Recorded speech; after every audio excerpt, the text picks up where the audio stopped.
Të dashur shqiptar, kukullat janë bërë miq të mi sepse njerëzit komplet e kanë humbur kontaktin njerëzor. Me kukullat mund të bisedosh, dhe unë po i shpjegoj kukullës se si ka lindur fjala sillë në gjuhën shqipe, ka qenë sile me l. Dhe nga e diun këtë, e di nga bardhi.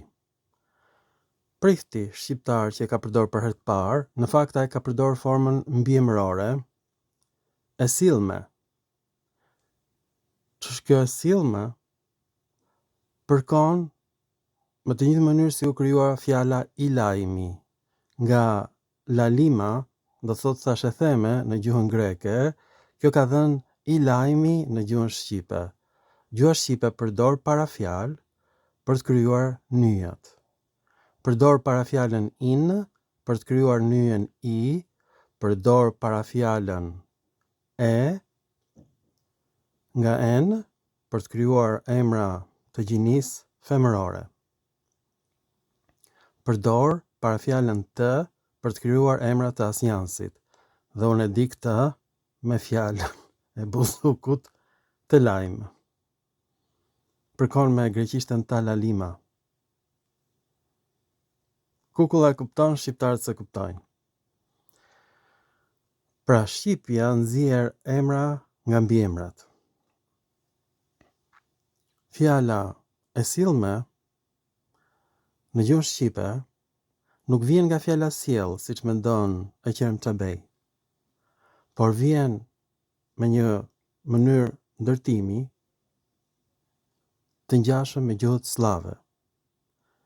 Fjala e silme e gjuhës shqipe përkon me gjuhët slave silne, do thotë i fuqishëm.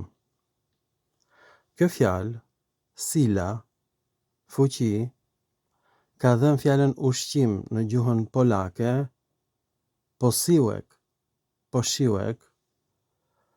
në gjuhën shqipe sila, posila, në disa variante të gegnishtes.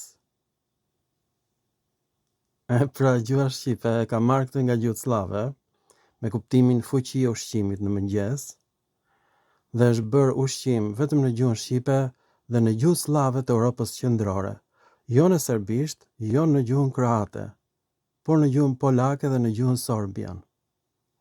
Me këtë gjuhë ka patur kontakt shqipja, të dashur shqiptar, me gjuhët slave të Europës qendrore. Prandaj ka ardhur në gjuhën shqipe sila, do të thotë fuqi, në të gjitha gjuhët slave. Serbisht, kroatisht, polonisht, çekisht. Nga fjala fuqi, marrë kuptimin ushqim i fuqishëm në mëngjes, që të jep fuqi. Dhe në gjuhët gege ka marrë dhe kuptimin cila, cilë, edhe shtroje për tryezën. Të më shkruajnë shqiptarët, është të vërtet kjo gjë. Nga kuptimi ushqim. Nuk vjen nga fjala sjell, sepse atëherë do kishte dalë silla, por është silë në gjuhët e veriut. Dhe bërë sillë në trysninë e gjuhëve slave, l-ja bëhet l në gjuhën bieloruse, në gjuhën ruse dhe në gjuhën ukrainase. Në kontakt me këto gjuhë, madje më larg se Europa qendrore, pranë Rusisë, shqipja arkaike ka krijuar fjalën sillë në efektin e gjuhëve slave të lindjes. Po ku ishin shqiptarët? Nga doli kjo sillë? Tani, si e kuptova këtë gjë? Fjala shqipëroj, ukrainasit, shqiptarët në Ukrainë, e shqiptojnë shqipëlloj në ndikimin e gjuhës ruse. Leja bëhet l në shqiptarët e Ukrainës. Edhe sila bëhet silla në shqiptarët e Ukrainës, të dashur shqipullarë, të mrekullueshëm. O Zoti i Madh. Tani këtë se kanë kuptuar askush, asnjëri në botë. Këtë ide unë e kam hedhur më përpara në filma të tjerë. Por si isha i bindur, por kur pash që gjuha shqipe krijon emra nga mbiemrat, e silme, gjinia femërore, me parafjalën en që është bërë e, një lloj si diela vjen nga e diella në gjuhën shqipe. Kjo është për te imagjinatës njerëzore. Pra vetëm në gjuhën shqipe dhe në gjuhët slave të Europës qendrore ka ndryshuar edhe shqiptimi i kësaj fjale,